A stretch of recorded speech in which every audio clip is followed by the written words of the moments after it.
ନମସ୍କାର ଦର୍ଶକ ବନ୍ଧୁ, ଆପଣମାନଙ୍କୁ ଓଡ଼ିଆ ଜ୍ଞାନଦୀପ ୟୁଟ୍ୟୁବ୍ ଚ୍ୟାନେଲକୁ ସ୍ୱାଗତ।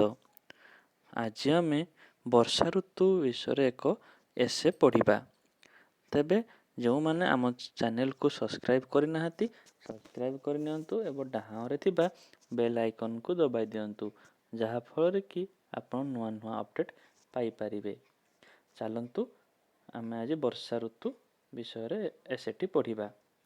ପ୍ରଥମେ ମୁଁ ଓଡ଼ିଆରେ ପଢ଼ିଦେବି, ତାପରେ ତାର ଇଂଲିଶ ସେଣ୍ଟେନ୍ସଟି କହିବି। ଖରା ଦିନ ପରେ ବର୍ଷା ଦିନ ଆସେ। Rainy season comes after summer. ଏହା ଜୁଲାଇରୁ ଆରମ୍ଭ ହୋଇ ସେପ୍ଟେମ୍ବରରେ ଶେଷ ହୁଏ। It starts in July and ends in September. ଏହି ଋତୁରେ ଆକାଶ ମେଘାଚ୍ଛନ୍ନ ରହେ। In this season the sky remains cloudy.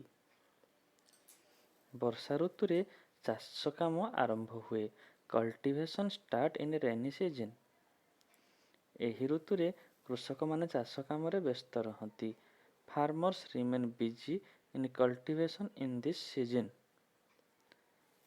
ଗଛଗୁଡ଼ିକ ସବୁଜ ପତ୍ରରେ ପୂର୍ଣ୍ଣ ହୁଅନ୍ତି। Trees are full of green leaves. ପଡ଼ିଆ ପ୍ରାନ୍ତର ସବୁଜ ଦେଖାଯାଏ।